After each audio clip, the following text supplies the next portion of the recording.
How to destroy your children, ایک ایسی تہذیب جس میں آپ کے بچے آپ کی آنکھوں کے سامنے خود کو بربادی کے اندھیروں میں دھکیلیں اور آپ باحیثیت باپ رونے کے علاوہ کچھ نہ کر پائیں۔ یہ ویڈیو ویسٹ کے پریزنٹ اور آپ کے آنے والے فیوچر کی خوفناک تصویر ہے، جہاں اب نہ مردانگی رہے گی اور نہ ہی زنانگی، جہاں روایتی سماجی ڈھانچوں کو ختم کر دیا جائے گا اور اس کے بدلے کئی جینڈر سامنے لائے جائیں گے۔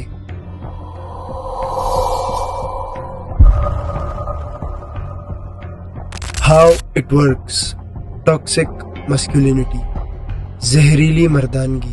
مسکولینٹی کو ایک ایسے فریم میں پیش کرنا جس کے مطابق روایتی مسکولینٹی ایک زہر لگے۔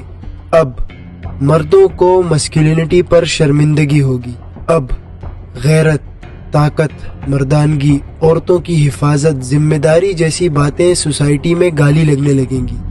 حل کیا ہے؟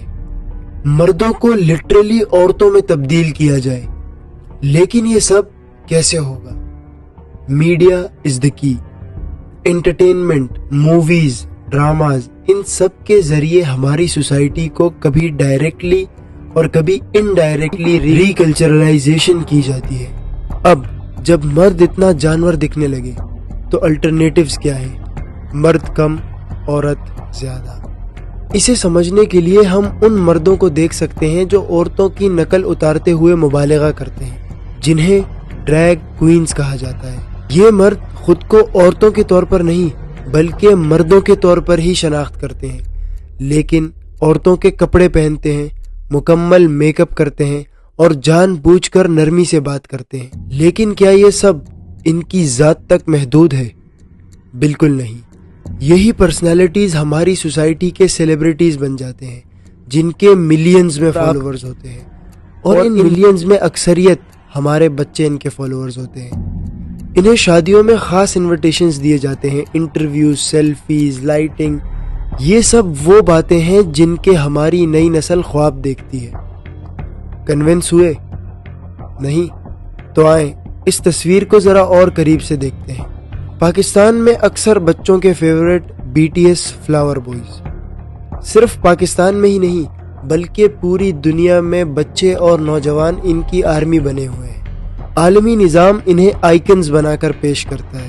2018 اور 2020 میں یہ نہ تو صرف UN جاتے ہیں بلکہ وہاں تقریر بھی کرتے ہیں۔ اس بینڈ کی پاکستانی نوجوانوں کے ذہنوں پر بہت مضبوط گرفت ہے، جہاں فینز نے BTS آرمی کے نام سے گروپس بنائے ہیں۔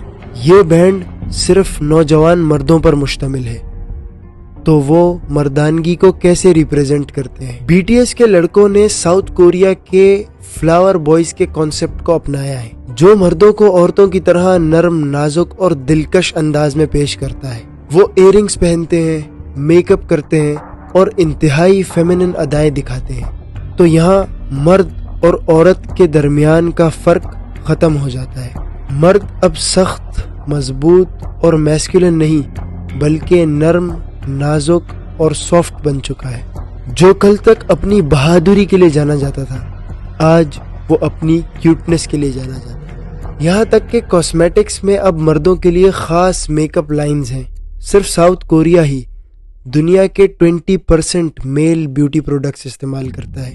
2017 میں لوریل کے CEO نے ڈیلی گراف کے ایک انٹرویو میں اس رجحان کی پریڈکشن کی تھی۔ اس نے کہا کہ فی الحال مردوں کا ایک چھوٹا طبقہ میک اپ استعمال کرتا ہے، لیکن اس کی تعداد بڑھ رہی ہے اور رکنے والی نہیں ہے۔ یہ سب اویئرنیس کے بارے میں ہے۔ مرد اب جانتے ہیں کہ وہ بھی میک اپ استعمال کر سکتے ہیں۔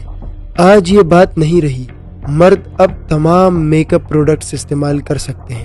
ڈریگ کوئین سے لے کر مردانگی کے خلاف جنگ تک، BTS سے لے کر چھوٹے لڑکوں کی جنس کی تبدیلی تک، میسکولن کوالٹیز کو چھینا جا رہا ہے اور فیمینن کوالٹیز آہستہ آہستہ گھس رہی ہیں۔ میسکولینٹی کی بنیادی خصوصیات کو ہمیشہ کے لیے ختم کیا جا رہا ہے۔ سخاوت، شرافت، بہادری، ذمہ داری، لیڈرشپ، یہ سب میسکولن کوالٹیز ختم کر کے ٹرانسجنڈرزم کو سپورٹ کیا جا رہا ہے۔ جگہ جگہ انسانیت کے دشمنوں کے ساتھ پوڈ کاسٹس کرنا، فریڈم کے نام پر ملک کے بڑے شہروں میں ننگے کیمپینز چلانا، یہ سب ایک ملک دشمن، دین دشمن اور خاندانی نظام دشمن ایجنڈے کے علاوہ کچھ نہیں ہو سکتا۔ صحیح بخاری کی حدیث ہے، آپ صلی اللہ علیہ وآلہ وسلم نے ان مردوں پر لعنت بھیجی جو عورتوں جیسے چال چلن اختیار کرتے ہیں، اور ان عورتوں پر لعنت بھیجی جو مردوں جیسا چال چلن اختیار کرتی ہیں۔